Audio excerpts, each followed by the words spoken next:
나의 언약을 어겼나니 제목으로 말씀 증거해 주시겠습니다. Pastor Sujani 8वें सत्र पर प्रचार करेगी, जिसका विषय है जिस देश में दूध और मधु की धाराएं बहती हैं। पास्टर ऑल काजिम को मैं धन्यवाद देती हूं आपकी विशेष प्रस्तुति के लिए।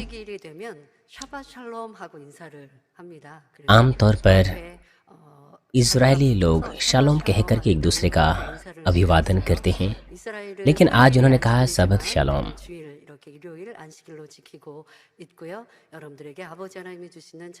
इजरायली लोग शनिवार को सबत के रूप में मानते हैं। फूलों की भेंटों का परिचय मैं आपको देना चाहती हूँ। पहले पैरिश के सदस्यों से ये फूल अर्पण किए गए हैं। हम पिता परमेश्वर को धन्यवाद देते हैं जिन्होंने बहुमूल्य कलीसिया से हमें मिलाया, जहाँ सामर्थ्य है और पवित्र आत्मा की भरपूरी है कि हम नए यरूशलेम की ओर जा सकते हैं। पिता परमेश्वर को धन्यवाद कि बहुत सी मुश्किलों में उन्होंने मानवीय सदस्यों को सुरक्षा दी है और व्यापारों में आशीष दी है।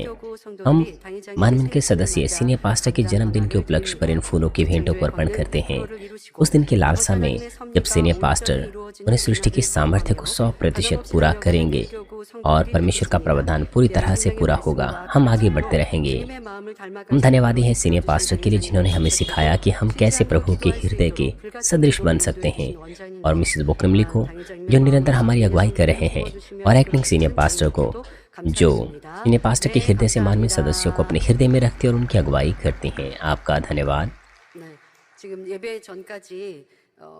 해외 29개국에서 75명의 인사들이 당회장님 생신 축하 서신을 보내주셨는데요. 더불어 감사드립니다. हमने बधाई के संदेश विदेशों से प्राप्त किए। सीनियर पास्टर के जन्म दिवस पर भाई और बहनों, परमेश्वर की सामर्थ्य से उफनती यरदन नदी को पार करने के बाद इजरायलियों ने पहले फाटक यरीहो को बड़ी आसानी से पार कर दिया। परमेश्वर की आज्ञा का पालन करते हुए इजराइल ने 7 दिनों तक शहर के चारों ओर चक्कर लगाया। 7वें दिन जब वे 7 बार उसके चारों ओर घूमे तो वे जोर से चिल्लाए और वो मजबूत दीवार गिर गई। इस समय परमेश्वर ने 7 याजकों को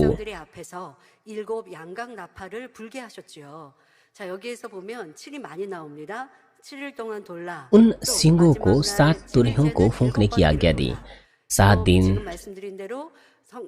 7 याजक, इस तरह से 7 से संबंधित हमारे पास बहुत सारी चीजें हैं। मेढ़ों के 7 सींग 7 पूर्णता को दर्शाता है, सिद्धता को। कोड़ी जनरल नामान भी 7 बार जब उसने अपने आप को पानी में डुबोया तो वो ठीक हो गया। तो यह दर्शाता है कि परमेश्वर के कार्य तब पूरे होते हैं जब पूरी तरह से हम परमेश्वर के वचन पर भरोसा रखते हैं और उसका पालन करते हैं। पूर्ण आज्ञाकारिता दिखाते हुए इजरायलियों ने यरीहो शहर को नष्ट कर दिया और अगले अपने लक्ष्य ए शहर की ओर बढ़ गए, क्योंकि वो शहर यरीहो से छोटा था और उन्होंने मान लिया था कि वो आसानी से उसे जीत लेंगे, लेकिन उन्हें बुरी हार का सामना करना पड़ा। पिछले सत्र में हमने इसके बारे में बात की थी। सिर्फ इसलिए कि इजराइल ने यरदन को पार किया, या सिर्फ इसलिए कि उन्होंने यरीहो पर विजय प्राप्त कर ली थी, इसका मतलब यह नहीं कि उन्होंने कनान को जीतने का कार्य पूरा कर दिया था। जब लोग किसी लक्ष्य की दिशा में काम करते हैं तो वे बड़े संकल्प के साथ विवेकपूर्ण तरीके से आचरण करते हैं, लेकिन जब वे एक बार कुछ बड़ी चुनौतियों को पार कर लेते हैं तो वे अपने काम में गड़बड़ी करते हुए ढीले या घमंडी हो जाते हैं। लेकिन जो लोग सफल होते हैं वे खुद को आराम से नहीं रखते, बल्कि जब तक अपने लक्ष्य को प्राप्त न कर ले वे पूरी कोशिश करते हैं। जहाँ तक इजरायलियों का प्रश्न है, उन्हें शिथिल नहीं होना चाहिए था, क्योंकि उन्होंने यरदन नदी और यरीहो के महान कार्यों को पूरा कर लिया था। उन्हें अंतिम जीत तक आत्म संयम के साथ सतर्क रहना चाहिए था। लड़ाई जारी रहने पर उन्हें परमेश्वर की सहायता प्राप्त करनी चाहिए थी। आज मैं आपसे बात करूंगी कि इजराइल क्यों ऐसे पराजित हुए और क्यों उन्होंने इस तरह की कठिनाई का सामना किया और कैसे उन्होंने इस कठिनाई को पार किया। मुझे आशा है कि आप इस संदेश को परमेश्वर के कार्यों को प्राप्त करने के द्वारा अपने प्रयासों में व्यक्तिगत स्तर पर आशीष प्राप्त करने के लिए अच्छे से लागू करें। जैसा कि आपने सीखा और आप सीख रहे हैं कि इजरायलियों ने कैसे विश्वास को दिखाया और आगे बढ़े। मैं चाहती हूँ कि आप भी अधिक विश्वास प्रदर्शित करें और आशीष पाएं। जैसा कि आप इज़राइल की गलतियों के बारे में सुनते हैं, तो मैं चाहती हूँ कि आप सीखें और आप बिना गलतियों से समृद्ध पथ पर चलते जाएं। साथ ही जैसा कि आप सुनते हैं कि कैसे इज़राइल ने अपने पापों के लिए परीक्षाओं का सामना किया, मैं आशा करती हूँ कि आप बुद्धिमानी से हमेशा परमेश्वर में निवास करें और संकल्प लेते रहें। इस प्रकार आप सुरक्षा और प्रेम में बने रहें। मैं प्रभु के नाम से प्रार्थना करती हूँ कि आज जो कुछ भी मैं आपसे साझा कर रही हूँ, वो महान ज्ञान और सामर्थ्य का स्रोत आपके लिए बने और आप हमेशा दूध और मधु के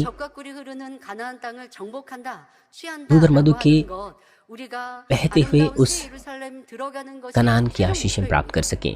भाई और बहनों, हमारा जो अंतिम लक्ष्य है वो नया यरूशलेम है, लेकिन हमारे जीवन में हम कनान देश को अपना बनाने की इस यात्रा से गुजरते हैं। हमें इसे अपने लिए आशीष बना लेना है। कभी कभार ऐसा लगता है कि हम कनान को इस वक्त हरा रहे हैं, हम कनान देश को जीत रहे हैं। हर व्यक्ति का अपना एक लक्ष्य होता है। मुझे आशा है कि आप जीत सकें और गवाहियों से उमड़ सकें और आत्मिक उन्नति प्राप्त कर सकें। भाइयों और बहनों, जब इजरायली सेना ए शहर में एक बड़ी हार से लौटी थी, जिसे जीतना आसान उन्होंने सोचा था, तो यहोशू ने पुण्यों के साथ गहरा विलाप किया और प्रार्थना की। हमें भी ऐसा ही पश्चाताप करना चाहिए। हम आनंदित होते हैं जब हम चंगाई और आशीषें प्राप्त करते हैं, मगर जब हम मुश्किलों में होते हैं, कठिनाइयों में होते हैं, जब हम आजमाइशों से और परीक्षाओं से गुजरते हैं, तो हमें वैसा ही करना है जैसा यहोशू ने किया था। हमें परमेश्वर से प्रार्थना करनी है और उसे समाधान पाना है। आपको ऐसा लग सकता है कि ऊंच नीच तो चलता रहता है, मगर आपको ऐसा नहीं सोचना चाहिए। जब हम कष्ट में होते हैं तो हमें सोचना चाहिए कि क्यों ये कष्ट हमारे जीवन में है। हमें समाधान परमेश्वर से ढूंढने की कोशिश करनी चाहिए, बाइबल से ढूंढने की कोशिश करनी चाहिए, और ऐसा करने के लिए हमें घुटने टेकने चाहिए, उपवास करना चाहिए, प्रार्थना करनी चाहिए और समाधान परमेश्वर से पाना चाहिए।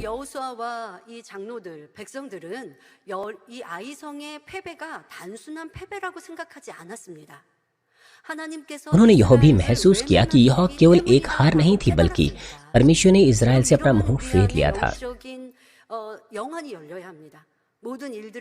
हमें अपनी आत्मिक आंखों को खोले रखना चाहिए। इस तरह से जब किसी स्थिति का हम सामना करते हैं,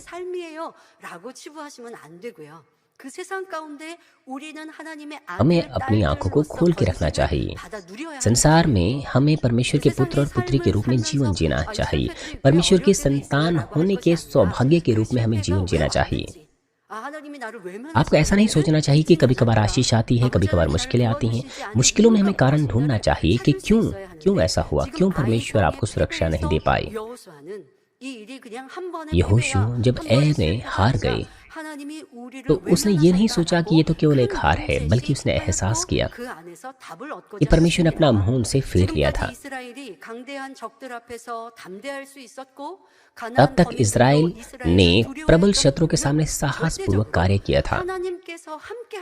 कनानी लोग भी उनसे डरते थे।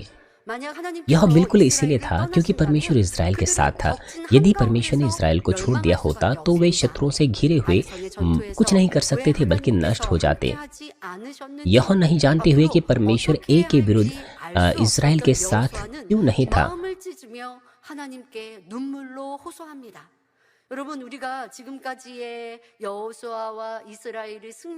और तब से उन्हें क्या करना चाहिए था? यहोशू ने अपना हृदय फाड़ दिया और आंसू के साथ परमेश्वर से याचना की। यहोशू परमेश्वर का जन था। जब वो मूसा के साथ था, वो अपने पूरे हृदय से मूसा की सेवा करता था। मूसा के लिए वो एक बड़ी मदद था। मूसा जब उनके आसपास नहीं था, उस वक्त यहोशू परमेश्वर के वचन को थामे रहा और उसने आज्ञा पालन किया और इजरायलियों की अगुवाई कनान की ओर करने की कोशिश की और उन्हें आशीषों और उत्तरों को प्राप्त करने में अगुवाई करने के लिए आंसू से विनती करनी है और सटीक कारण ढूंढने की कोशिश करनी है, जैसे कि यहोशू ने किया। यहोशू ने अपना हृदय नम्र किया और आंसुओं से परमेश्वर से याचना की और परमेश्वर ने उसे उत्तर दिया। प्रत्युत्तर में परमेश्वर ने यहोशू को सूचित किया कि वे क्यों पराजित हुए। उसने कहा, इज़राइल ने पाप किया है, उन्होंने मेरी वाचा का उल्लंघन किया है, जो आज्ञा मैंने उन्हें दी थी। उन्होंने अर्पण की वस्तुओं में से ले लिया, वरन चोरी भी की और छल करके उसको अपने सामान में रख लिया है। इस कारण इज़राइल अपने शत्रु के सामने खड़े नहीं रह सकते। वे अपने शत्रुओं को पीठ दिखाते हैं, इसलिए कि वे आप अर्पण की वस्तु बन गए हैं। और यदि तुम अपने मध्य में से अर्पण की हुई वस्तुओं का सत्यानाश न कर डालो तो मैं आगे से तुम्हारे संग न रहूंगा।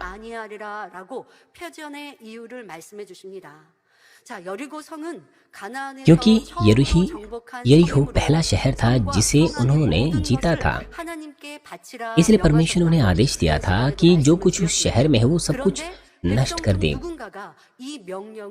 मगर उनमें से कुछ लोगों ने परमेश्वर की इस आज्ञा का उल्लंघन कर दिया।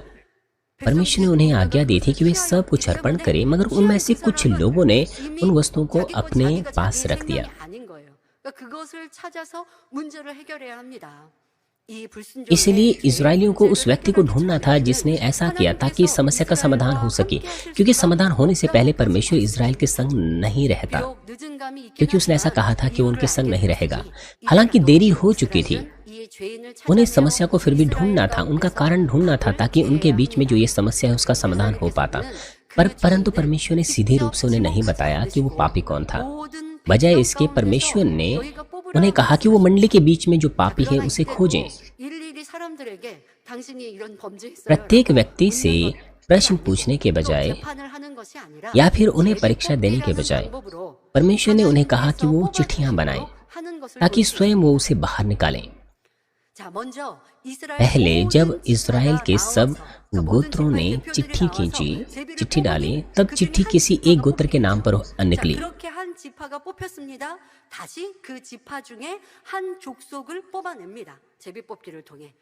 और फिर उस गोत्र के एक कुल में और फिर उस कुल के एक परिवार में और अंत में उस परिवार के एक व्यक्ति के नाम से वो चिट्ठी निकली। इस प्रक्रिया के द्वारा अंत में आकान चुना गया। इससे बचने का कोई उपाय नहीं था। आकान ने अपने तमाम पापों को स्वीकार लिया। ए के विरुद्ध लड़ाई के दौरान उसने शहर की लूट से एक सुंदर वस्त्र, चांदी, सोना ले लिया जो परमेश्वर को चढ़ाया जाना था। उसने उन्हें अपने डेरे के भीतर, तंबू के भीतर भूमि में छिपा लिया था। हम महसूस कर सकते हैं कि यह परमेश्वर का कार्य है जो सटीक कार्य करता है और सब कुछ नियंत्रण में करता है। गणितीय रूप से चिट्ठी द्वारा निकाले जाने की जो प्रक्रिया है वो प्रत्येक व्यक्ति के लिए एक समान होती है। मान लीजिए कि 100 लोगों ने चिट्ठियां डाली और मान लीजिए उनमें से 1% मौका ही है उन्हें चुने जाने का।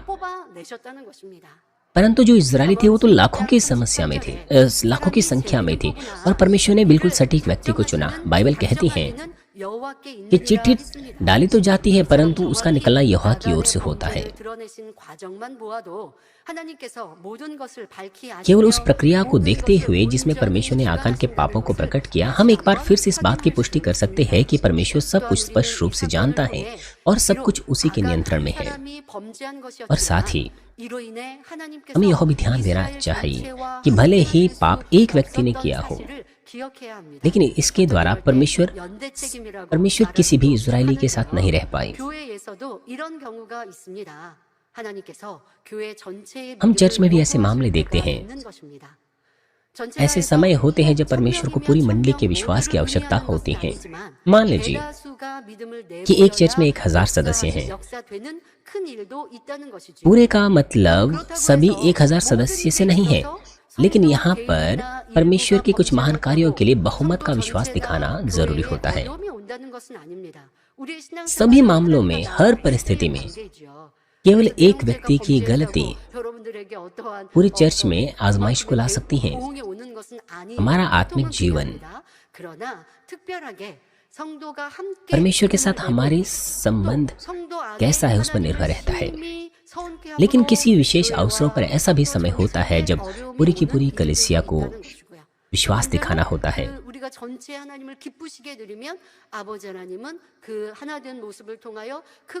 जब पूरी कलीसिया परमेश्वर को प्रसन्न करती है तो परमेश्वर हमारी एकता से प्रसन्न होता है। और बड़े कार्यों को प्रकट करता है। परंतु आमतौर पर आपके जीवन में मान लीजिए आप पाप करते हैं, तो इसका मतलब यह नहीं कि कोई और व्यक्ति आपकी वजह से पीड़ा में आएगा। लेकिन मैं बड़े कामों के बारे में बात कर रही हूँ, महान कार्यों के बारे में बात कर रही हूँ जिन्हें परमेश्वर पूरा करता है। ऐसे समय के दौरान यदि कोई चर्च का एक कार्यकर्ता या कोई लीडरशिप में कोई व्यक्ति पाप करता है तो पूरी कलीसिया को कष्टों का सामना करना पड़ सकता है। मगर दूसरी तरफ अगर कोई एक व्यक्ति परमेश्वर को प्रसन्न करता है, उदाहरण के लिए मूसा ने परमेश्वर को प्रसन्न किया,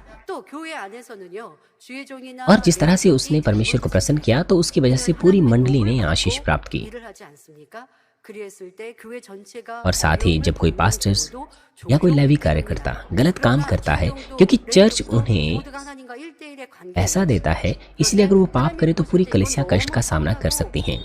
और साथ ही कोई लेवी या कोई पास्टर हो, उनका परमेश्वर के साथ हालांकि एक व्यक्तिगत संबंध होता है, लेकिन वो परमेश्वर को इतना अधिक निराश करते हैं कि पूरी कलीसिया में उससे कष्ट हो सकता है।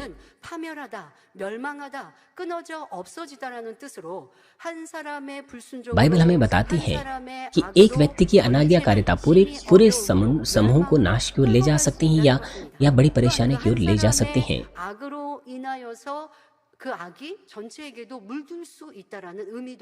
जैसे कि बाइबल में लिखा है कि एक पापी बहुत अच्छों को नाश करता है, और इज़राइल के साथ यही हुआ। आकान के पाप के कारण परमेश्वर ने अपना मुंह फेर लिया और परिणाम स्वरूप एक के विरुद्ध युद्ध में उनकी हार हुई। परमेश्वर अपने लोगों से जो कनान पर विजय प्राप्त करने वाले थे, वो चाहता था कि सामूहिक स्तर पर वो पूर्ण पवित्रीकरण और आज्ञाकारिता करते रहें। इस प्रकार एक व्यक्ति की अवज्ञा ने पूरे इज़राइल को छोड़कर परमेश्वर के भयानक परिणाम को जन्म दिया। परमेश्वर ने ही सारे काम किए थे, लाल समुद्र को दो भागों में बांटना, यरदन को रोकना, यरीहो को नाश करना, ये सब परमेश्वर का काम था।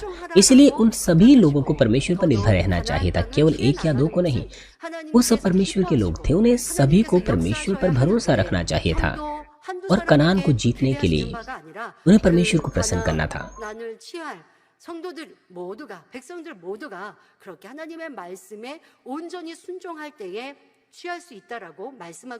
इसलिए परमेश्वर चाहते थे कि वो सभी लोग परमेश्वर की आज्ञा का पालन करें, केवल तभी वो कनान को जीत सकते थे, ऐसा परमेश्वर ने कहा। इसीलिए एक व्यक्ति की अनाज्ञाकारिता ने ये अद्भुत परिणाम सामने लाया कि परमेश्वर ने पूरे इज़राइल को छोड़ दिया था। आकान के पाप की वजह से एक शहर में उनकी हार हुई, और इस मुद्दे को हल करने के लिए इज़राइल को क्या करना चाहिए था? उन्हें अपने बीच में से पाप के इस धब्बे को धो डालना चाहिए था, और परमेश्वर अपने बीच में इस दीवार को तोड़ देना चाहिए था। ऐसा ही मामला योना की किताब में भी मिलता है। योना ने निनवे जाने और उसके विनाश की घोषणा करने की परमेश्वर की इस आज्ञा का उल्लंघन किया, और इसके बजाय वह विपरीत दिशा में यात्रा करते हुए तरशीश की ओर जा रहे जहाज में चढ़ गया। योना ने जहाज पर, जिसने परमेश्वर की आज्ञा का उल्लंघन किया, जब वो उस जहाज में गया तो एक बड़े तूफान से वो जहाज टकराया।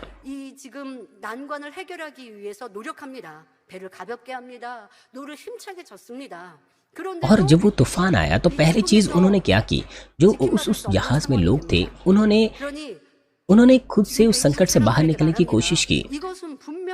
उन्होंने सबसे पहले तो उस जहाज को हल्का करने की कोशिश की, जो कुछ उसमें था उसे उन्होंने समुद्र में डाल दिया। फिर वो एक दूसरे से कहने लगे कि यह निश्चित रूप से परमेश्वर के श्राप के द्वारा हुआ है। इसलिए उन्होंने ढूंढने की कोशिश की कि ऐसा किसकी वजह से हुआ है। हालांकि वो परमेश्वर के विश्वासी नहीं थे, मगर फिर भी वो इस बात को स्वीकारते थे, और उन्होंने चिट्ठियां डालने का उन्होंने प्रस्ताव दिया, ताकि वो उस व्यक्ति को ढूंढ सके जिसने परमेश्वर को क्रोधित किया था। और उन्होंने चिट्ठियां डाली, और वो जो चिट्ठी है सटीक रूप से योना की निकली। ये वो स्थिति थी जहां पर वो एक तूफान के टूटने के उस संकट में थे। वो चिंतित थे, और जब वो चिंतित थे, योना उस वक्त तरशीश के निचले भाग उस जहाज के निचले भाग में सो रहा था। वो नहीं जानता था कि वो किस तरह की परिस्थिति में है। और फिर लोगों ने जहाज के तल से उसे निकाल करके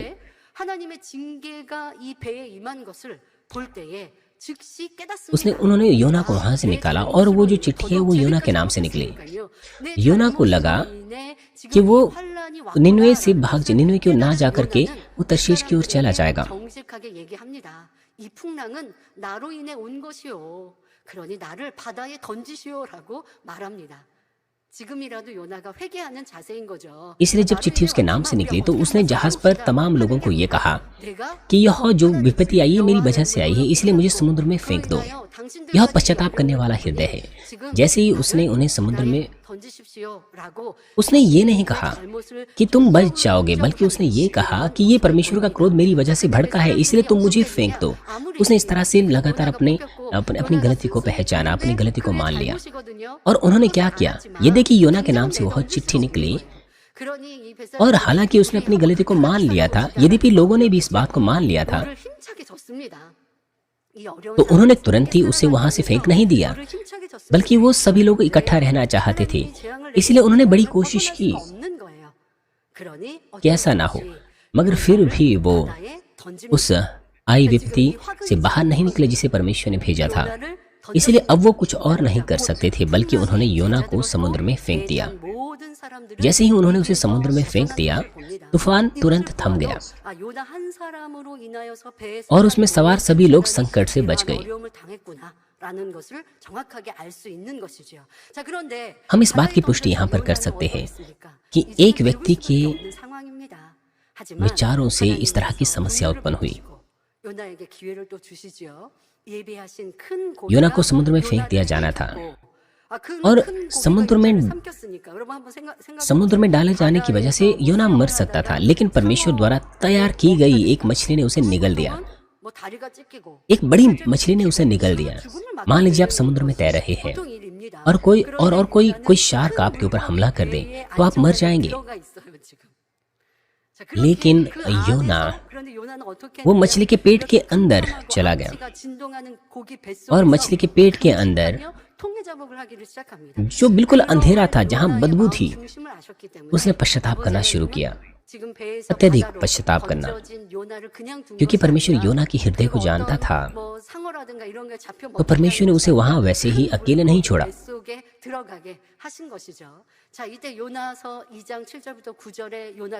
परमेश्वर ने शार्क के द्वारा उस पर हमला करने नहीं दिया, बल्कि एक बड़ी मछली के पेट में उसे फेंक दिया। और योना ने कहा, जब मैं मूर्छित हुआ,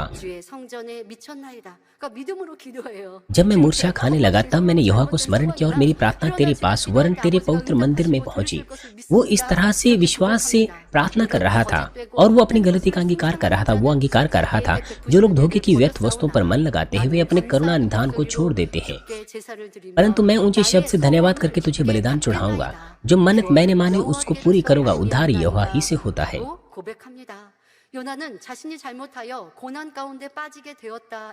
जब योना ने इस बात को स्वीकार लिया कि उसे अपनी गलती के लिए परेशानी का सामना करना पड़ा, तो उसने परमेश्वर को धन्यवाद का अंगीकार अर्पण किया उसे बचाने के लिए। वो बड़ी मछली के पेट के अंदर था। उसने इस बात को मान लिया कि परमेश्वर उसे अवसर दे रहे थे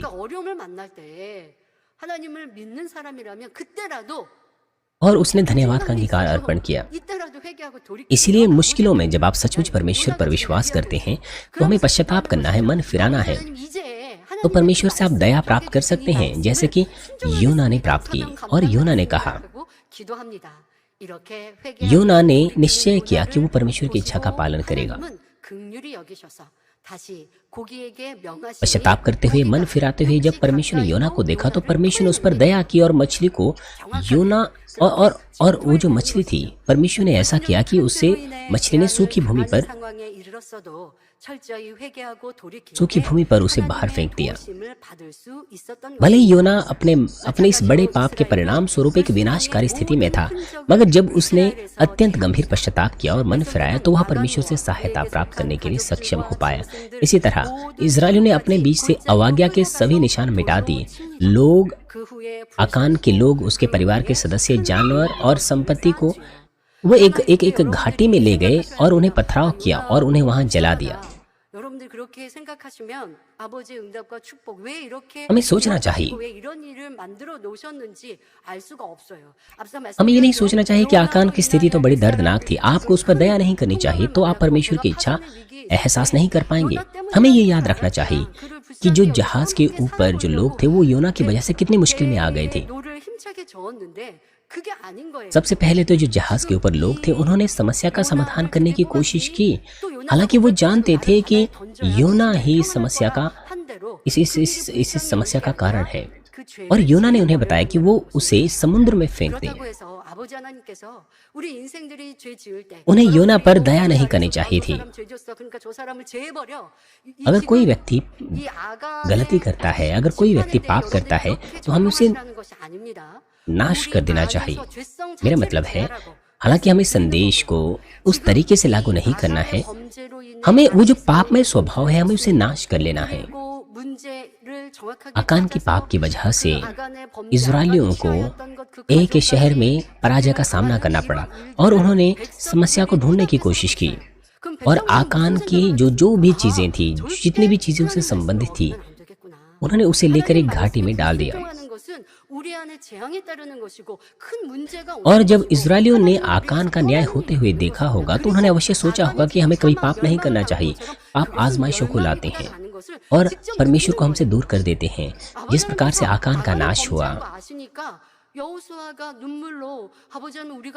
क्योंकि परमेश्वर जानता था कि आकान ने पाप किया है, इसीलिए जब यहोशू ने आंसू से प्रार्थना की तो परमेश्वर ने उन्हें बताया कि तुम में से, तुम्हारे बीच में से किसी ने मेरी बात का आज्ञा उल्लंघन किया है। परमेश्वर ने यह नहीं कहा था कि यह आकान ने किया है। परमेश्वर सीधे रूप से कह सकता था कि आकान ने किया है, मगर परमेश्वर ने ऐसा नहीं किया, बल्कि परमेश्वर ने उन्हें चिट्ठी डालने को कहा। और इस्राएलियों ने कैसा महसूस किया होगा? इस्राएलियों ने अवश्य ही महसूस किया होगा कि पाप करना कितनी बुरी बात है। अवश्य उन्होंने इस बात को अपने हृदय में छापा होगा कि पाप करना कितनी बुरी बात होती है। 우리 삶 속에서도 그렇게 하라고 안 하시죠? 성경에는 범죄한 이가 있으면 그에게 가서 둘셋 너가 가서 हमारे जीवन में भी जब कोई व्यक्ति पाप करता है तो बाइबल हमसे कहती है कि उसके पास जाओ और उसे सलाह दो। 돌이키지 않으면 교회 알리고 그래도 아니되면 이방인과 같이 여기라고 했지. 여러분 그런 사람들 जब तक वो मन ना फिराए, और वो मन ना फिराए तो आपको चर्च में बताना है, और फिर भी मन ना फिराए तो उसे अन्य जाति जान। बाइबल हमें ये नहीं कहती कि उसे मार डालो। नए नियम के समय में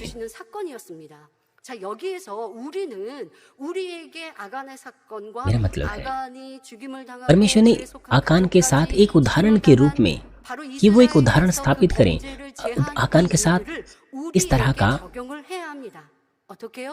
우리가 어려움을 당하고 문제가 왔을 때 먼저는 자신을 돌아보아 एक उदाहरण स्थापित करने के लिए परमेश्वर ने आकान को इस तरह की सजा दी। हमें क्या करना चाहिए जब हम इस तरह की स्थिति में होते हैं? हमें अपने आप को मुड़कर जांचना है, पाप की दीवार को नाश कर देना है। हमें पाप में जो स्वभाव है उसे ही दूर कर लेना है।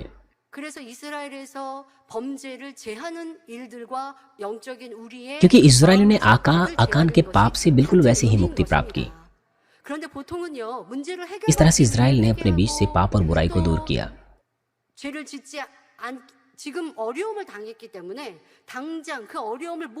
हमारी जब आप परमेश्वर से अपनी समस्याओं का समाधान करने के लिए कहते हैं तो हमें पश्चाताप करना चाहिए और हमें सावधान रहना चाहिए और हमें पाप नहीं करने चाहिए।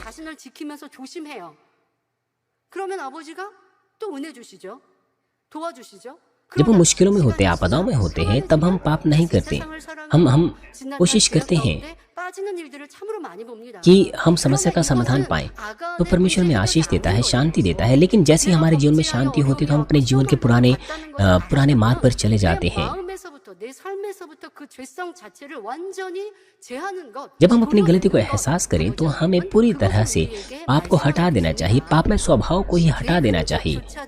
ये है पिता परमेश्वर जो हमसे कह रहे हैं। 지금 아간의 사건을 हमें 처리가 पाप के 무리한 दागों 거죠. को भी, बुराई के दागों को तक मिटा देना चाहिए। 이렇게 이스라엘의 इसराइलियों ने भी आकान की इस समस्या का समाधान 이스라엘 ऐसे ही 안에 किया। 있었던 한 사람의 범죄이지만 그것은 누룩처럼 번질 수가 있어요. 그리고 이것을 용납하고 아버지께서 그냥 눈 감고 आकान के पाप और बुराई को जब इस्राएलियों ने नाश कर दिया, इस्राएलियों ने उन्हें नाश कर दिया क्योंकि वो पाप उनमें फैल सकते थे। वो पाप फैल सकता था। एक पाप से फिर दूसरा पाप होता, तीसरा पाप होता। आकान ने परमेश्वर का आज्ञा उल्लंघन किया और परमेश्वर ने इसे एक बड़ी समस्या के रूप में लिया और परमेश्वर ने उन्हें जागृत किया। 절대로 그 이스라엘 백성이 다시는 이러한 불순종이 있지 इसलिए इसराइलियों ने ये नहीं कहा, 않도록 아간을 처리했던 걸 볼 수 있습니다. मेरा मतलब है इसराइलियों ने आकान के ऊपर दया नहीं की, 자신들의 잘못으로 인해 아버지 하나님의 재앙이 लेकिन जो पहली पीढ़ी थी, 고라 일당이 모세를 대적하니 하나님께서 यहाँ तक कि जब वो विपत्ति का सामना कर रहे थे, कोरह और उसके संगी लोग जब मूसा के विरुद्ध खड़े हुए थे, तो उस वक्त पृथ्वी ने अपना मुंह खोल दिया था और वो सब के सब लोग जमीन के अंदर खत्म हो गए। तो आसपास के लोगों ने क्या प्रतिक्रिया दी? आसपास के लोग जब मूसा के पास आए तो वो मूसा से तर्क वितर्क करने लग गए, मूसा के विरोध में आ गए और कहने लगे कि तेरी वजह से उनकी मृत्यु हुई है। अब आप कल्पना कीजिए उस पहली पीढ़ी की इस दूसरी पीढ़ी से। इस दूसरी पीढ़ी ने क्या किया? पहली पीढ़ी तो मूसा के विरुद्ध हुई, लेकिन यह दूसरी पीढ़ी अलग थी।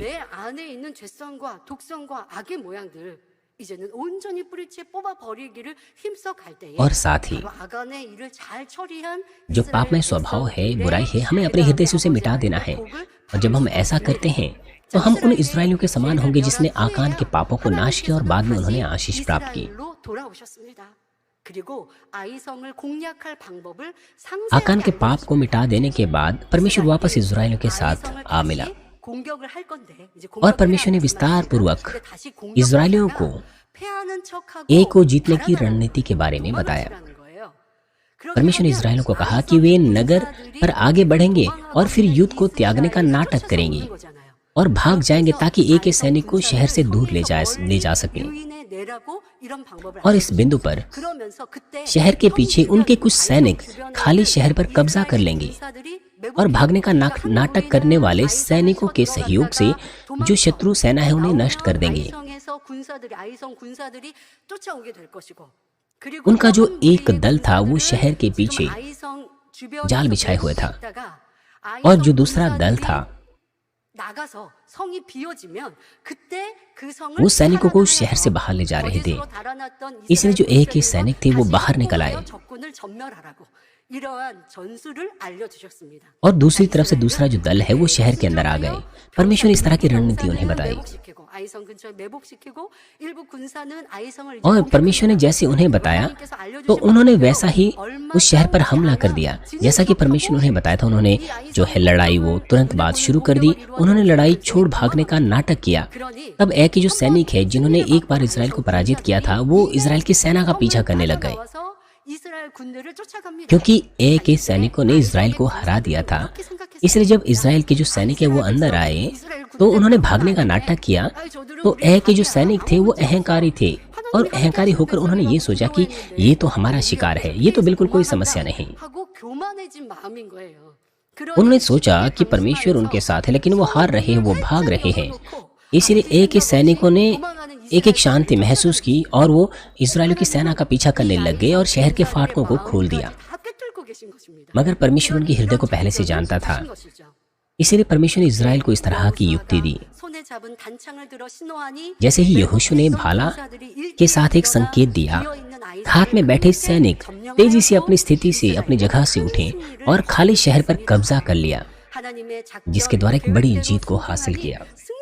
जब उन्होंने परमेश्वर की रणनीति का पालन किया तो यह स्वाभाविक ही था कि वे जीत गए। यदि केवल उन्होंने आज्ञा का पालन किया तो वे सदैव विजयी ही रहे। यह देखते हुए कि उन्होंने इस शहर पर कैसे विजय प्राप्त की, हम कुछ मूल्यवान सबक यहाँ से सीख सकते हैं। पहला सबक यह है कि हमें सभी मामलों में सबसे पहले परमेश्वर की इच्छा को समझना चाहिए। ए शहर, ए पर इज़राइल के पहले हमले से पहले यहोशू को मनुष्यों के सोचने के तरीके को स्वीकार करने के बजाय युद्ध के बारे में परमेश्वर से पूछना चाहिए था।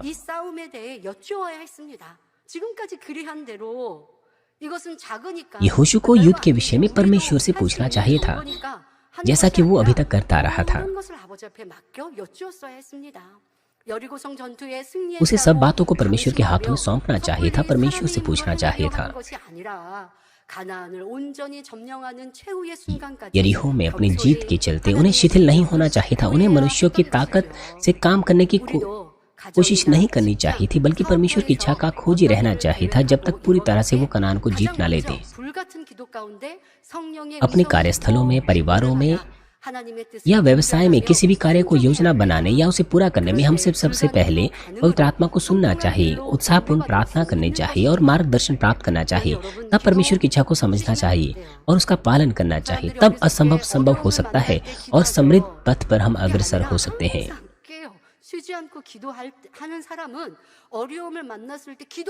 लोग केवल मुश्किलों में प्रार्थना करने की कोशिश करते हैं, लेकिन हमें ऐसा नहीं करना चाहिए। मेरा मतलब है, अगर आप सदैव प्रार्थना करते हैं, जब आप मुश्किल में होते हैं, जैसे ही आप प्रार्थना करें तो आप समाधान प्राप्त कर सकते हैं।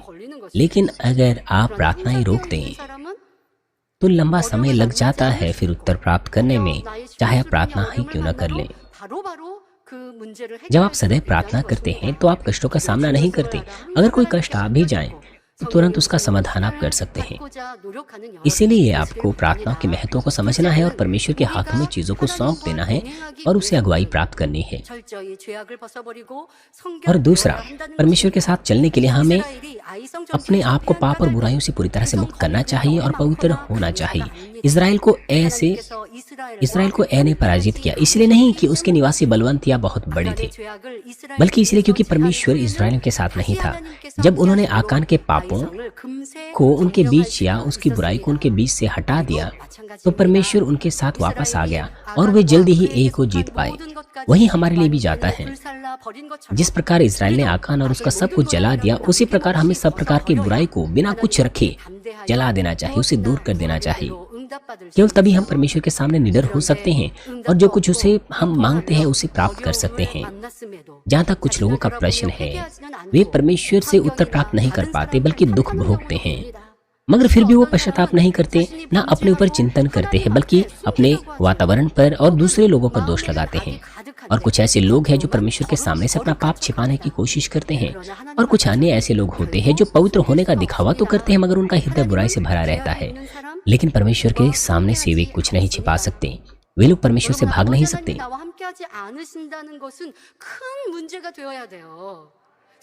यह तथ्य है कि परमेश्वर आपके साथ नहीं है, ये बड़ी समस्या है। यहोशू और इस्राएलियों ने इसे बड़ी समस्या माना। उन्होंने सिर्फ ये नहीं सोचा कि ये हमारी तो कोई भी हार नहीं हुई है, उन्होंने इस तरह से नहीं सोचा, बल्कि उन्होंने यह सोचा कि क्यों हम इस छोटे से शहर को नहीं जीत पाए। उन्होंने फिर एहसास किया कि परमेश्वर उनके साथ नहीं था और उन्होंने इसे बड़ी समस्या माना और उन्होंने इस कारण को ढूंढने की कोशिश की कि क्यों परमेश्वर उनके साथ नहीं था, और उन्होंने समस्या का समाधान पाया। इसीलिए परमेश्वर उनके साथ वापस आ पाया। हमें भी जांचना है कि क्या परमेश्वर आपके साथ है या नहीं। हमें हमेशा इस बात को अपने मन में रखना है। यह तथ्य कि परमेश्वर हमारे साथ नहीं है, ये एक बड़ी समस्या होनी चाहिए।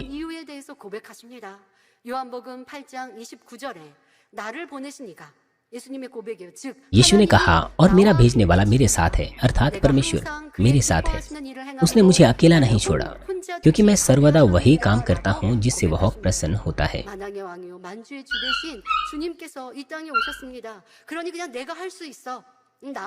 यीशु राजाओं का राजा, प्रभु का प्रभु था। वो इस धरती पर आया था। ऐसा होने के बावजूद भी उसने ये नहीं कहा, बल्कि हमेशा अंगीकार किया कि परमेश्वर उसके साथ था, और उसने इस बात को माना कि परमेश्वर उसके साथ था, इसलिए वो उस तरह के फलों को उत्पन्न कर पाया।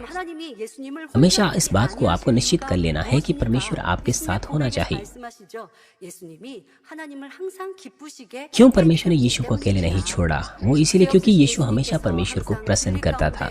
하나님의 기뻐하시는 일만 यीशु 하셨기에 पाप रहित था 하나님께서 늘 और उसने 함께 वही 하셨던 किया 것입니다. 그러니 जो परमेश्वर को 예수님께서 प्रसन्न करता था, 사역하실 때 हमेशा सत्य के 예수님 कार्य। 앞에서는 इसलिए 아무도 परमेश्वर 감히 हमेशा उसके साथ था। 방해하거나 इसलिए यीशु की सेवकाई के दौरान कोई भी उसके सामने 예수님이 हस्तक्षेप 안 करने 계신 का साहस 곳에서는 नहीं कर 예수님에 सकता था। 대해서 미혹하는 자들, जब यीशु 손을 연다, आसपास नहीं थे 바알세불 तो 집행자, उन्होंने 나쁜 사람이다 यीशु के 하고 विरुद्ध साजिश 수군거리고 रची 베개를 부렸지만 और इस 예수님 तरह की 앞에서는 बकवाद करने लग गए कि वो 못했던 धोखेबाज है, 아버지 वो दुष्ट आत्मा से बालजबूल से ग्रस्त है, वो एक बुरा 그러나 व्यक्ति है। 십자가 고난을 당하실 때 लेकिन उन्होंने यीशु के सामने ऐसा करने की हिम्मत नहीं की, सिवाय उस समय के जब उसे क्रूस पर चढ़ाया गया था, क्योंकि वो हमारे पापों को उठाए हुए था और क्योंकि परमेश्वर ने अपना मुंह उसे फेर दिया था। वो इस तरह के तमाम कष्टों से गुजरा, उसे मारा गया, उस पर थूका गया। ऐसा इसलिए नहीं था कि उसने कोई पाप किया हो, बल्कि इसीलिए कि मानव जाति को बचाने के लिए, परमेश्वर के विधान को पूरा करने के लिए परमेश्वर ने यीशु को बलिदान किया। 하나님은 항상 예수님과 함께 하시며 지켜 주셨습니다. 예수님께서는 죄악이 없으시기에 항상 하나님과 동행하셨고 इसलिए 그 केवल यही वो 증거로서 समय था। 가시는 곳마다 इसके अलावा 역사와 परमेश्वर हमेशा 표적, यीशु के साथ था। 행동을 나타내게 하신 것입니다. परमेश्वर हमेशा यीशु के साथ था, उसे सुरक्षा देता था, क्योंकि यीशु के पास कोई पाप बुराई नहीं थी। वह हमेशा परमेश्वर के साथ चलता था। इसके परिणाम के रूप में परमेश्वर ने जहाँ कहीं भी यीशु गया, उसके साथ चिन्हों, चमत्कार और महान सामर्थ्य प्रकट की। इसी तरह जब हम पाप और बुराई को दूर करते हैं, इसी हद तक वचन के अनुसार जीते हैं, परमेश्वर हमें सभी मामलों में समृद्ध करता है। इस प्रकार हमारे साथ होने का प्रमाण प्रकट होता है।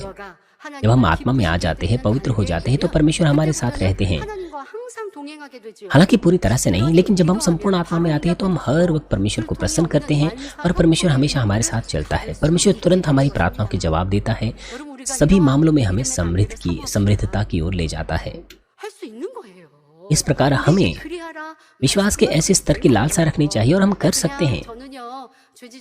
परमेश्वर ऐसा करने को हमें कहता है। आप में से कुछ लोग ऐसा कह सकते हैं कि अगर मैं पाप ना करूं तो बस उतना काफी है। आप में से किसी को ऐसा नहीं कहना है। आपको निश्चित कर लेना है कि परमेश्वर आपके साथ चले। आपको निश्चित कर लेना है कि आपके तमाम विचार, तमाम बातें परमेश्वर को प्रसन्न करें, ताकि परमेश्वर आनंद से उमड़े और वो हमारे द्वारा महिमा पाए। और फिर आप जहां भी जाएं, आप परमेश्वर का आपके साथ होने का प्रमाण दिखा सकते हैं, अपनी कार्यशालाओं में, व्यापारों में और अपने परिवारों में भी। मैं आपसे विनती करती हूँ कि आप ऐसा करें। इस प्रकार हमें हर पाप और बुराई को दूर करना चाहिए, उनमें से कोई नहीं रखना चाहिए। सिर्फ पवित्रीकरण को साथ लेना चाहिए और परमेश्वर को प्रसन्न करने वाली सच्ची संतान बन जाना चाहिए। क्या ऐसी पवित्रीकरण की इच्छा आपने खो दी है? आप ऐसा कह सकते हैं कि मैं तो पाप नहीं कर रहा, मैं तो कोई बुराई नहीं कर रहा। क्या आप इस तरह से सोचते हैं? आपको ज्योति में निवास करना है, सत्य में, भलाई में। आपको दूसरों को क्षमा करना है। आपको दूसरों के सामने झुकना चाहिए, दूसरों की सेवा करनी चाहिए अपने पूरे जीवन भर। अगर आप ऐसा ना करें तो यह भी पाप है। यदि आपके अंदर दुर्भावनाएं हैं, यदि आप दूसरों से मेल मिलाप नहीं रख पाते, यदि आप सिर्फ इस बात से संतुष्ट है कि मैं तो उनसे लड़ता नहीं, लेकिन आप उनसे दूरी बनाए रखते हैं और ऐसा करने के द्वारा आप कहते हैं कि आप पाप नहीं कर रहे, आपको पूरी तरह से सत्य को साध लेना है। हमें लालसा रखनी है पवित्रीकरण की। हमें अपनी भावनाओं को जांचना है। हमें देखना चाहिए कि कहीं हम दूसरों पर दोष तो नहीं लगा रहे। हमें जांचना है कि कहीं हमने दूसरों का न्याय तो नहीं किया, क्योंकि वो विश्वास नहीं है। हमें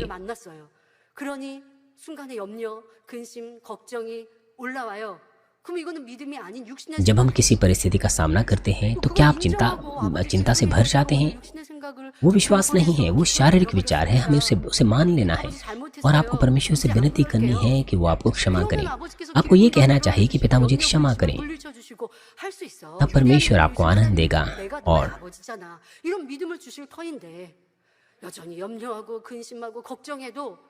वो आपको विश्वास देगा। लेकिन फिर भी अगर आप चिंता से और परेशानियों से भर जाते हैं, 기준 삼고 그 말씀 안에 내가 온전히 이루고 있는가 점검하시고 이제 이 성결의 복음 우리의 आपको बाइबल से मापदंडों को निश्चित कर लेना है। 이런 말씀 속에 यह सुसमाचार पवित्रीकरण का सुसमाचार है 여러분들 되셔야죠. जो पापों को दर्शाता है। हमें अपने आप को मुड़कर जांचना है, अपने आप को बदल देना है। 참 깊은 आप सीनियर पास्टर की पुस्तकों का अध्ययन कर रहे हैं। 선과 사랑을 느낄 수 있고 아브라함을 읽고 다음 야곱을 읽으니까 비교가 확 되죠. आप भलाई के गहरे स्तरों को समझते हैं, अब्राहम के भलाई के स्तरों को। आप अपनी तुलना अब्राहम से कर सकते हैं, उसकी भलाई से कर सकते हैं।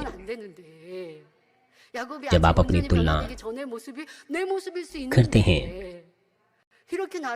जब हम देखते हैं याकूब ने किस तरह से कार्य किया, हमें अपने आप को दीन करना चाहिए, अपने आप को जांचना चाहिए।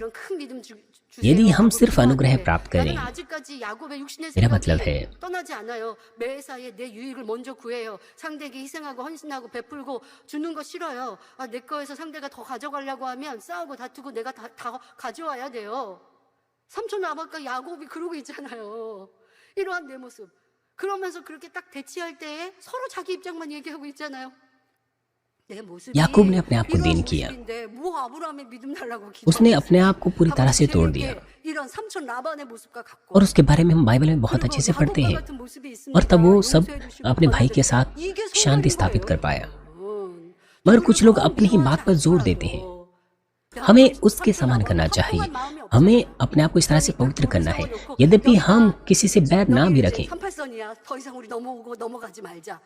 그걸로 됐다고 하지만 아버지는 마음은 그것이 아니잖아요. 화평하는 마음이죠.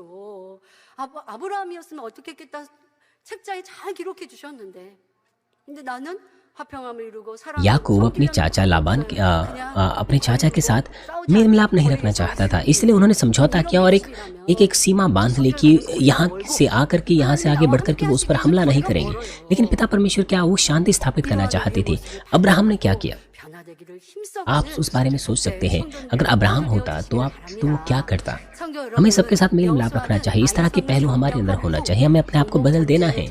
यहोशू ने इस शहर पर जब विजय प्राप्त की तो उसके बाद उसने विजयी लड़ाइयों में कुछ समय के लिए लड़ाइयों की विजय के बाद कुछ समय के लिए विराम लिया और अपने लोगों को कुछ दूरी पर स्थित पहाड़ों की ओर ले गया। इस्राएलियों के पास आकान के पापों और उसकी हार के माध्यम से जागृति के ये क्षण थे, इसीलिए यहोशू ने लोगों को एक बार फिर सिखाने की आवश्यकता को महसूस किया। इसके अलावा यह एक विशेष आदेश को पूरा करने के लिए था जिसे मूसा ने अपनी मृत्यु से पहले इस्राएल को दिया था। लिखा है कि जब तेरा परमेश्वर यहोवा तुझे उस देश में पहुंचाए जिसके अधिकारी होने को तू जाने पर है, वह आशीष गरीजिम पर्वत पर से और शाप एबाल पर्वत पर से सुनाना। मूसा ने इस तरह से कहा उसे। लिखा है कि तब आशीष गरीजिम पर्वत पर से और शाप एबाल पर्वत पर से सुनाना।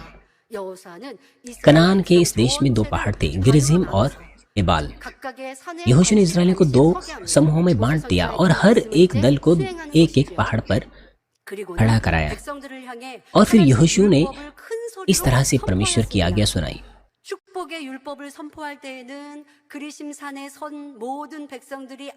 जब उसने आशीषों का वचन की घोषणा की तो गिरिजिम पर्वत पर जो लोग थे उन्होंने आमीन के साथ प्रतिक्रिया दी। और जब उसने एबाल के पर्वत पर खड़े लोगों से बात की तो उन्होंने भी इस तरह से आमीन के साथ प्रक्रिया दी। क्या आपको लगता है कि परमेश्वर की आज्ञा का या परमेश्वर की प्रतिज्ञा का इस तरह से घोषणा करना लोगों ने क्या महसूस किया होगा? इस तरह से परमेश्वर की इच्छा निरंतर लोगों के बीच में आशीषों के वो वचन और श्रापों के वो वचन निरंतर लोगों के बीच में फैलाए गए और लोगों ने आमीन के साथ प्रतिक्रिया दी। और वो लोग जो इन घटनाओं में शामिल थे वो हिम्मत नहीं कर पाए फिर पाप करने की। जैसे कि मैंने आपको बताया, इस तरह से जो दूसरी पीढ़ी थी उन्होंने इस तरह से किया। यहोशू की किताब के अंत में जो प्राचीन थे और वो लोग जो यहोशू के साथ थे,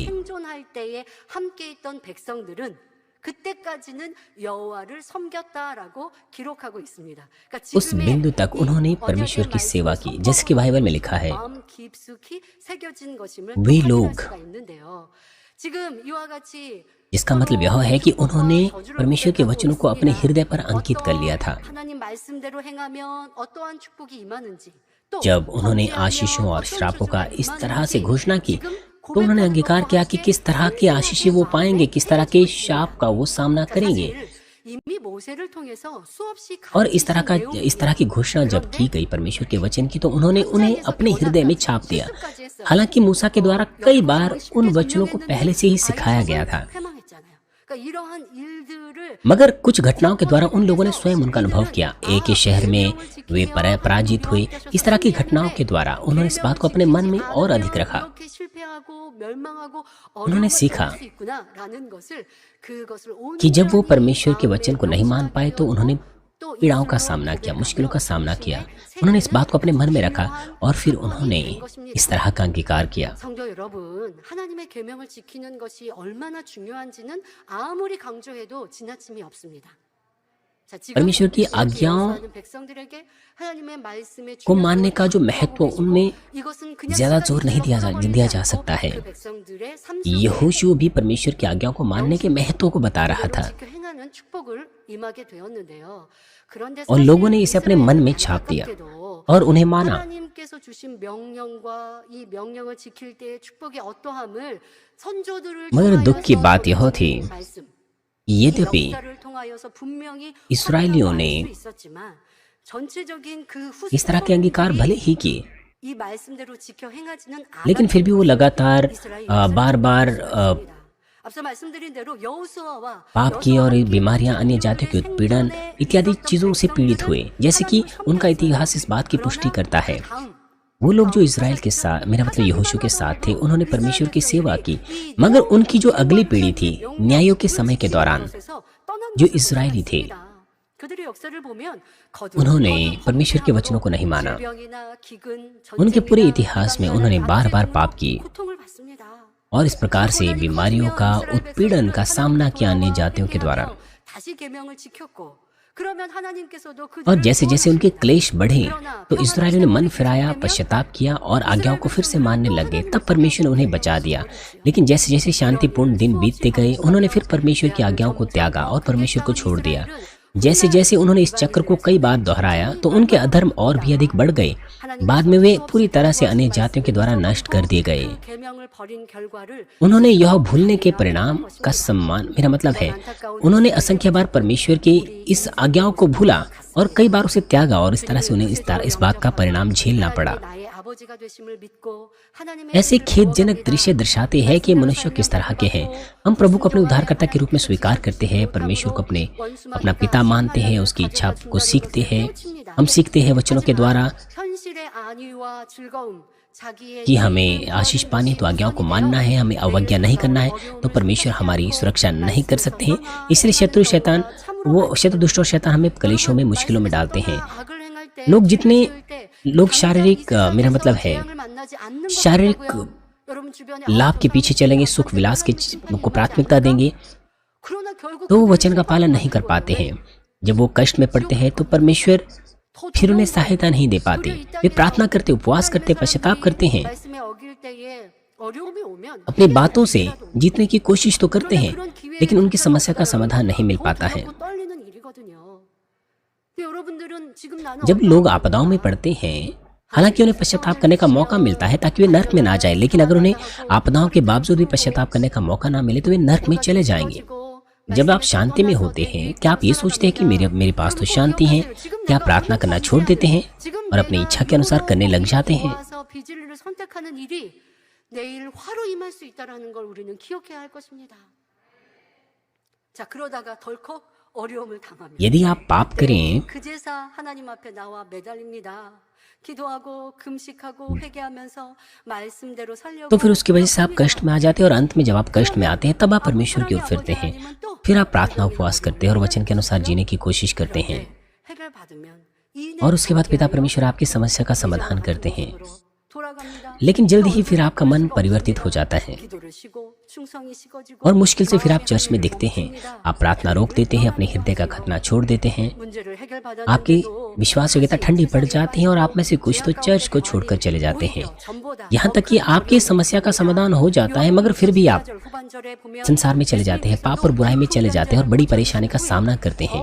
यीशु ने जब एक कोढ़ी को चंगा किया तो यीशु ने उसे चेतावनी दी कि फिर पाप ना करना, 그리고 베드로 कहीं ऐसा ना हो कि इससे भी कुछ बुरा तेरे साथ हो। और साथ ही बाइबल कहती है, इन बातों के बाद यीशु को मंदिर में मिला। 그 나중 형편이 처음보다 더 심하리니 하셨지요. 즉 하나님의 계명을 안 지키고 말씀대로 살지 और जैसे कि पतरस 2:20 में लिखा है, जब वे प्रभु और उद्धारकर्ता यीशु मसीह को पहचान के द्वारा संसार की नाना प्रकार की अशुद्धता से बच निकले और फिर उसमें फंसकर हार गए, तो उनकी पिछली दशा पहले से भी बुरी होती है। 그런데 치료를 받고 하나님을 떠나버리는 अर्थात परमेश्वर कहते हैं कि यदि वे वचन के अनुसार नहीं जीते तो उनकी जो स्थिति है पहले की तुलना में बदतर हो जाती है। वर्षों पहले बड़ी संख्या में लोग हमारी पुनरुत्थान सभाओं में आते थे, जागृति सभाओं में आते थे और चंगाई प्राप्त उन्होंने की, लेकिन उनमें से बहुतों ने परमेश्वर को छोड़ दिया। जीवन के वचनों को सुनने और परमेश्वर की इच्छा को जानने के बाद 다음 해에 उन्हें इसके अनुसार जीना चाहिए था और अपनी आत्मा को समृद्ध बनाना चाहिए था, लेकिन ठीक होने के बाद उन्होंने परमेश्वर को छोड़ दिया और उन्होंने फिर से पाप किए, संसारिक चीजें ली और बीमार हो गए और अगले वर्ष फिर से वो जागृति सभा में वापस आए। उनमें से कुछों ने तो यहाँ तक कहा कि चर्च में 그런 말도 했대요. 아예 다음 부흥성 वे पिछले साल पुनरुत्थान की सभा में आए थे और उसके बाद वो अभी आ रहे हैं 성도 여러분, और वो इस अपेक्षा से आ रहे हैं कि मैं फिर से चंगा हो जाऊंगा। 물질 축복받기 위해 나오는 것도 아닙니다. हमें ये पता होना चाहिए कि हम चर्च चंगाई के लिए या आर्थिक आशीषों के लिए नहीं आते हैं, बल्कि उद्धार पाने के लिए और स्वर्ग जाने के लिए आते हैं। हम जीवन का वचन सुनते हैं, अपने प्राण को समृद्ध बनाते हैं, उद्धार पाते हैं और स्वर्ग में जाते हैं। यदि लोग इस धरती की आशीषों की खोज में ही चर्च आए तो परमेश्वर उसे कैसा विश्वास मान सकते हैं? कैसे परमेश्वर से विश्वास मान सकते हैं? क्योंकि वे आशीष पाने के बाद चर्च छोड़ देंगे। परमेश्वर इस वजह से उन पर काम नहीं कर पाता, इसलिए वे उत्तर प्राप्त नहीं कर पाते। यदि असल में अपने हृदय में आपके पास विश्वास है, यदि परमेश्वर के प्रति प्रेम के चलते आप वफादार हैं, तो चाहे आप आशीष पाएं या नहीं, निश्चित रूप से परमेश्वर आपको आशीष देगा जो कुछ आपने मोहर किया है। परमेश्वर अपने संतान से ये चाहता है कि वो उस पर विश्वास का दिखावा न करें, क्योंकि वो कष्ट में इसलिए।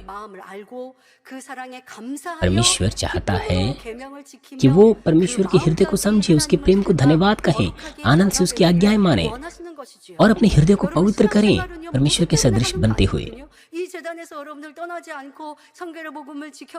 हम किसी की वजह से या किसी और की वजह से मसीह जीवन नहीं जी रहे हैं। हम इस कलीसिया में किसी की वजह से नहीं बने हैं, बल्कि इसीलिए कि आप नए यरूशलेम में जा सकें और पवित्र बन सकें। आजमाइशों में, कष्टों में भी आप यहाँ पर बने हुए हैं, क्योंकि आप जानते हैं कि यही नए यरूशलेम में जाने का मार्ग है और यही हमें करना है। मगर कुछ लोग कहते हैं कि मैंने आत्मा की परिपूर्णता खो दी है और वो भी किसी और की वजह से, तो ये प्रमाणित करता है कि आपका विश्वास सच्चा नहीं। और कुछ ऐसे हैं जो ये कहते हैं क्योंकि सीनियर पास्टर इस वक्त यहाँ नहीं है। ऐसा कहने में आपको शर्म आनी चाहिए। ये प्रमाणित करता है कि विश्वास की कमी है आपके पास। आपको इसे पश्चाताप करना चाहिए, मन फिराना चाहिए। केवल तभी आप उसकी उपस्थिति, परमेश्वर की उपस्थिति को अपने साथ आनंद ले सकते हैं। हम चर्च से मिले, हम चरवाहे से मिले हैं, अदृश्य परमेश्वर से मिले हैं और हमें खुश होना चाहिए। अगर हम इसी बात को थामे रखें तो फिर हम आनंदित हो सकते हैं। आपने पिछले शुक्रवार को गवाहियां देखी। इस तरह के बहुत सारे लोग हैं। उन्होंने परमेश्वर के दिव्य कामों को कोई छोटी चीज नहीं समझी, बल्कि आपने सुना उस गवाही को। उसने कहा कि मुझे और अधिक देखने की आवश्यकता नहीं थी, जो कुछ उन्होंने देखा वो उसे करते गए और उन्होंने निरंतर आशीष पाई। पिता परमेश्वर ऐसे संतान को ढूंढते हैं और पिता परमेश्वर ऐसे लोगों में हमें बदल रहे हैं और नए यरूशलेम की ओर हमारी अगुवाई कर रहे हैं। परमेश्वर ने अपने इकलौता पुत्र, जो पूरी तरह से पाप रहित था, क्रूस पर मरने के लिए दे दिया। साथ ही उसने हमें पवित्र आत्मा दिया है, जो हमारे हृदय को जानता है, मदद करता है कि हम परमेश्वर की इच्छा जाने, उसके अनुसार जिएं। इस प्रकार हमें कभी भी मूर्ख नहीं बनना चाहिए। जो वो मूर्ख नहीं बनना चाहिए कि हम उन सुनी हुई आज्ञाओं को भूल जाएं और आपदाओं का सामना करें। क्यों आप संसार से मित्रवत होते हैं? ऐसा करने का हमारे पास कोई कारण नहीं होना चाहिए, लेकिन यह इसीलिए क्योंकि आपने संपूर्ण रीति से परमेश्वर पर विश्वास नहीं किया है। वो इसीलिए क्योंकि आपने स्वर्ग और नरक पर विश्वास नहीं किया है। हमारे विश्वास को कोई हमसे नहीं छीन सकता। पूरी तरह से वचनों को अपने हृदय में छापना और उनकी आज्ञा का पालन करते हुए हम सभी को सच्ची संतान बनना है जिसे परमेश्वर चाहता है। और अब यहोशू और इस्राएली कनान पर पूर्ण अधिकार करने के लिए अगली लड़ाई की तैयारी कर रहे थे। कनान के राजा इस्राएल से डरे हुए थे, लेकिन साथ ही वे इसका सामना करने के लिए एक दूसरे के साथ गठबंधन बनाने में व्यस्त थे। इस बीच लोगों का एक समूह यीशु के सामने आया। उन्हें शांति संधि के लिए भेजे गए दूत थे।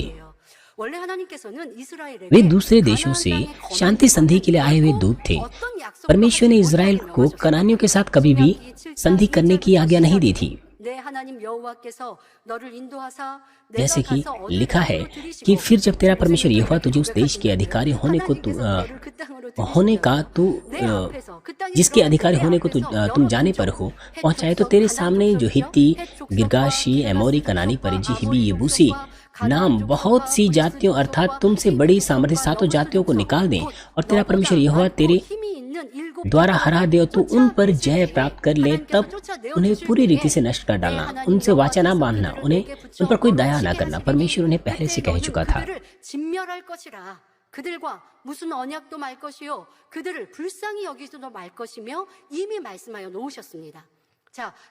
परमेश्वर उन्हें पहले से कह चुका था कि कनान की उन सातों जातियों में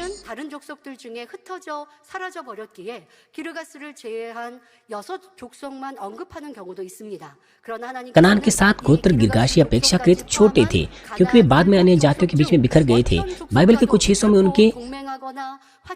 उनका जो उल्लेख है वो 6 जातियों के रूप में किया गया है। परमेश्वर ने इज़राइल को आज्ञा दी कि वे गिर्गाशियों सहित 7 गोत्रों को नाश करे, उनके साथ कभी भी शांति संबंधी ना करे, कोई गठबंधन ना करे।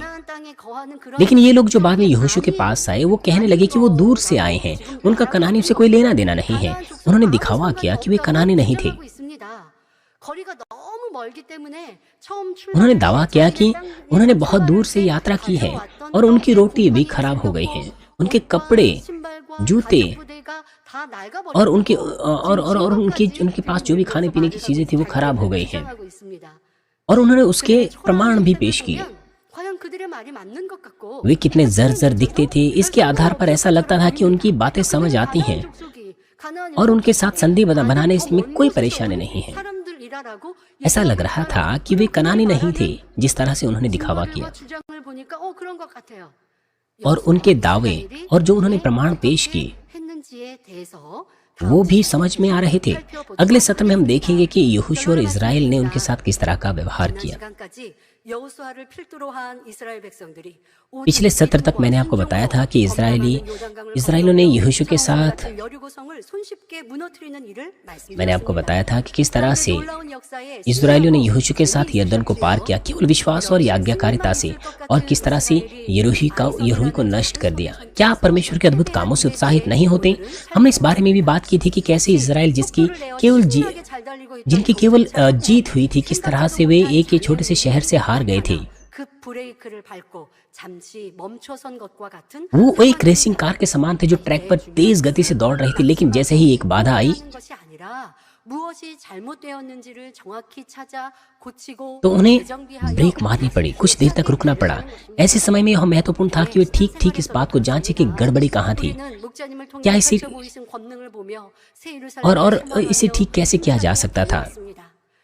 फिर वो और आगे बलपूर्वक दौड़ पाए। हमारे मसीह जीवन में भी ऐसा ही है। चरवाहे के द्वारा प्रकट की गई परमेश्वर की सामर्थ्य को देखकर हम नई यरूशलेम की आशा के साथ उत्साह से आगे दौड़ रहे थे और हमने आत्मिक उन्नति को भी प्राप्त किया और आशीषें प्राप्त की। लेकिन हाल ही में ऐसा लगता है कि हम धीमे हो गए हैं, रुक गए हैं। लेकिन यह हमारी कमियों को खोजने और खुद को बदलने का अवसर है। जब हम चरवाहे के साथ थे हमें जांचना है इस बात को, तब हम अंगीकार करते थे 다 목자의 공이었고 목자님이 하셨던 कि ये 99% वो न्याय है जो चरवाहे ने पूरा किया है और लोगों ने ऐसा अंगीकार किया क्योंकि वो सचमुच था, वो सच था। जब सीनियर पास्टर हमारे साथ थे ऐसा लगता था कि हम अपनी बुराई पर नियंत्रण कर सकते थे, मगर जब सीनियर पास्टर आसपास नहीं तो हम नियंत्रण से परे हैं। ये अपने आप को खोजने का एक अच्छा स्वभाव है। अगर आप अपने आप को खोजें तो आपको अपने आप को बदल देना है। हमें परमेश्वर की इच्छा को ठीक ठीक समझना है, कमियों को ठीक कर लेना है और अपने आप को सुंदर बना देना है और आगे बढ़ते जाना है।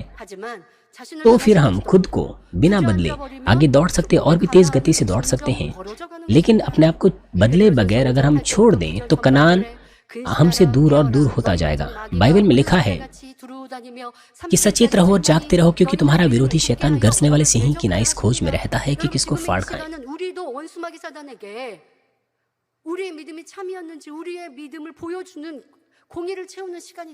हम इस वक्त आजमाइश से गुजर रहे हैं।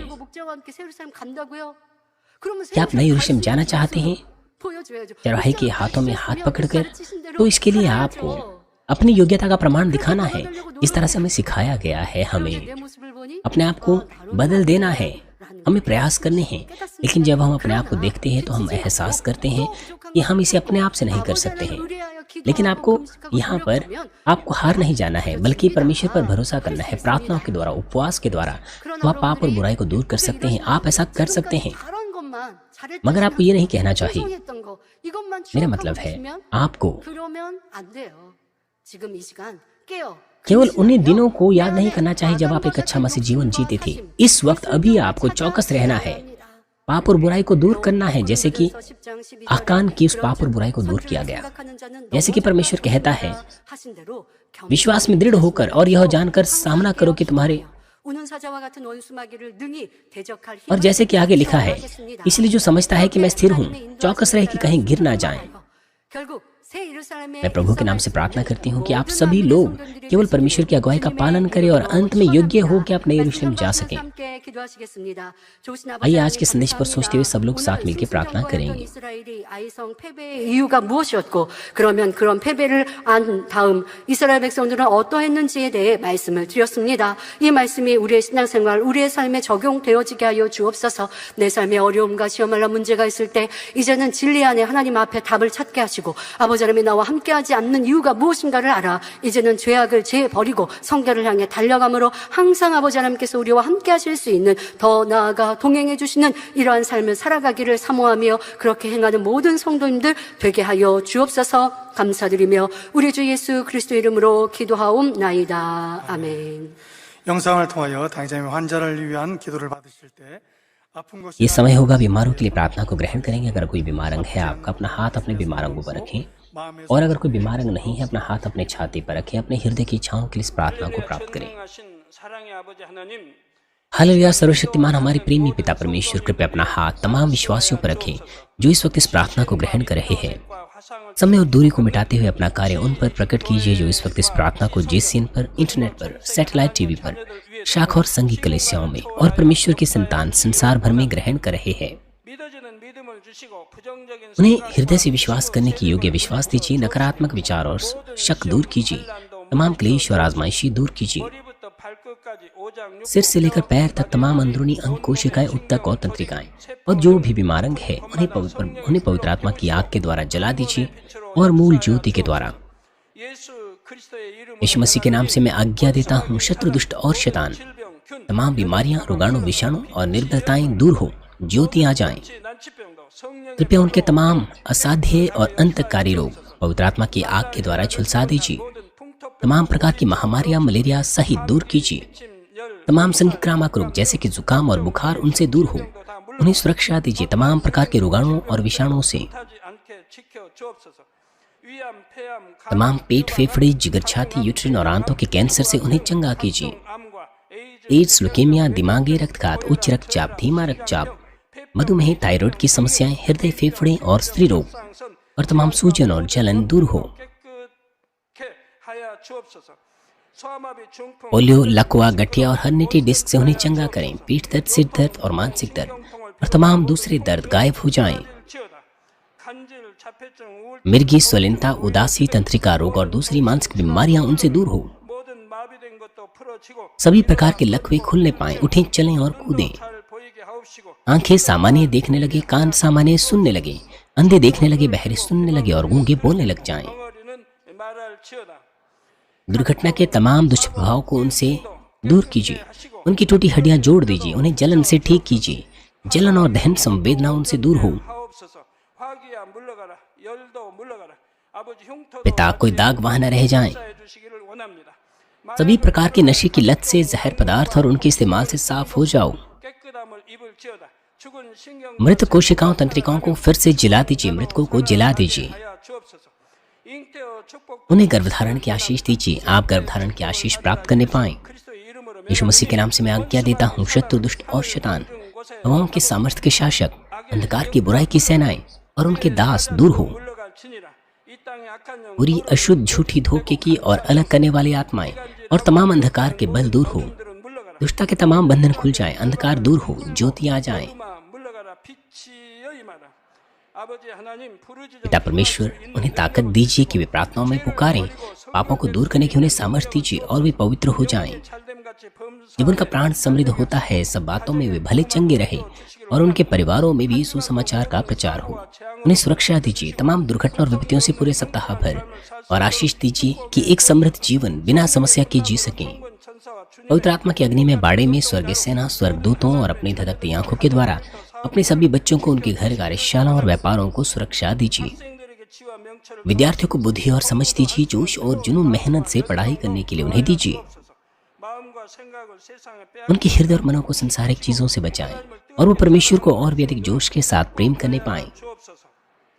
하나님의 자 चाहे आपके बच्चे खाएं, पीएं या जो कुछ भी करें, इन सब में वो अपना जीवन पिता परमेश्वर आपको महिमा देते हुए जीने पाए। 삶이 되게 축복하여 주시기를 वे जीवित परमेश्वर की गवाही ये कहकर देने पाए कि मैं परमेश्वर से मिला हूँ, मैंने परमेश्वर का अनुभव किया है, मैंने उसे उत्तर और आशीष प्राप्त किए हैं। 하여 주옵소서.